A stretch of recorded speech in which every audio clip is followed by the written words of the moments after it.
വീടുകൾ ചിലപ്പോൾ പഴയതായിരിക്കാം.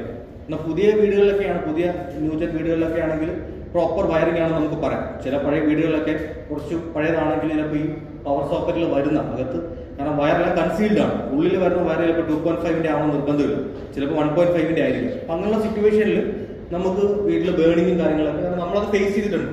കസ്റ്റമേഴ്സിന് അറിയില്ല, പ്ലഗ് ഇൻ ചെയ്തു ചാർജ് ചെയ്തു. ഇതിനകത്ത് എന്താണ്, അല്ലെങ്കിൽ വീടിന് ആ മതിലിനകത്ത് വരുന്ന വയറിംഗ് ഏത് ടൈപ്പാണ്, അല്ലെങ്കിൽ അതിന്റെ കേബിളിന്റെ ക്വാളിറ്റി എന്താണ്, ഇതൊന്നും നമുക്ക് അറിയാൻ പറ്റുന്നു വരും. അപ്പം അതുകൊണ്ട് മാക്സിമം ഈ പറയുന്ന ചാർജിങ് ബോക്സിനുള്ളിൽ വെച്ച് തന്നെ ചാർജ് ചെയ്യുക. കാരണം ഇതിനകത്ത് 3-pin സോക്കറ്റ് കൂടാതെ ഒരു RCB കൂടെ, ഒരു പ്രൊട്ടക്ഷന് വേണ്ടിയിട്ട് ബ്രേക്കർ കൂടെ വരുന്നുണ്ട്.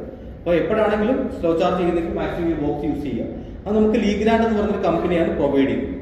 സെക്കൻഡ്, ഇതിപ്പോൾ നമുക്കറിയാം, ഫസ്റ്റ് ഞാനിപ്പോൾ ബോക്സ് ചെയ്യുമ്പോൾ 1 മണിക്കൂറിൽ മാക്സിമം നമ്മുടെ വണ്ടിയിലേക്ക് കയറുക 3.3 kW ആണ്. അതായത് ഈ ഒരു ബോക്സ് ഉപയോഗിച്ച് നമ്മൾ ചാർജ് ചെയ്യുകയാണെങ്കിൽ 1 മണിക്കൂറിൽ മാക്സിമം കയറുന്ന വാട്ട് അല്ലെങ്കിൽ പവർ എന്ന് വെച്ചാൽ 3.3 kW/h റേറ്റിലാണ്, മാക്സിമം ആണ്.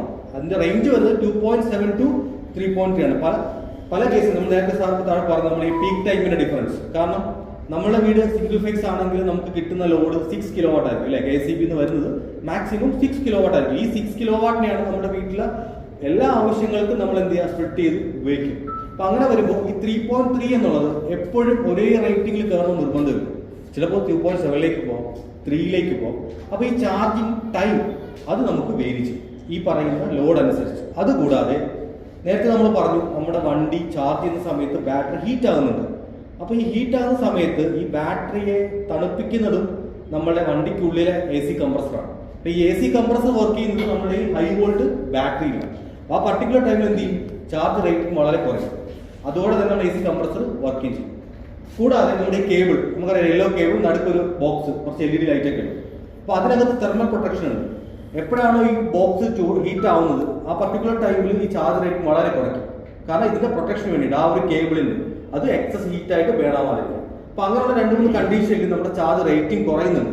അപ്പൊ അതൊക്കെ വെച്ചിട്ടാണ്, ആ ഒരു പാരാമീറ്റേഴ്സ് ഒക്കെ വെച്ചിട്ടാണ് നമ്മുടെ ചാർജിങ് ടോട്ടൽ അവേഴ്സ് നമുക്ക് വരിക. അപ്പൊ മേ ബി ചില സമയങ്ങളിൽ നമുക്ക് ചെറിയ വേരിയേഷൻസ്, അല്ലെങ്കിൽ ഒരു 8 hours ആണ് 8.5 hours-ലേക്ക് പോകാം. അപ്പൊ അങ്ങനെയുള്ള വേരിയേഷൻ വരാനുള്ള പ്രധാനപ്പെട്ട കാരണം ഈ ചാർജ് റേറ്റിംഗിലെ ഡിഫറൻസ് ആണ്. അപ്പൊ ഇത് പറയാനുള്ള കേസ്, നമ്മൾ റീസെന്റ് നമ്മളൊരു കസ്റ്റമർ നമുക്കൊരു കംപ്ലൈന്റ് പറഞ്ഞതാണ്. നമ്മുടെ കസ്റ്റമർ വീട്ടിൽ ചാർജ് ചെയ്യുന്ന സമയത്ത് ചില സമയങ്ങളിൽ ചാർജിങ് കട്ട് ഓഫ് ആവും.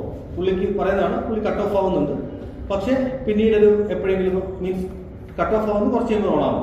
അപ്പോൾ നമ്മളത് വണ്ടി സർവീസ് സെന്ററിൽ കൊണ്ടുവന്നു. നമുക്ക് ചെക്ക് ചെയ്യാനുള്ള ഓപ്ഷൻ നമ്മുടെ സർവീസ് സെന്ററിൽ പ്ലഗ് ഇൻ ചെയ്യുക, ഓക്കെയാണ്. അതിനുശേഷം നമ്മൾ നമ്മുടെ DTC, നമ്മുടെ ലാപ്ടോപ്പ്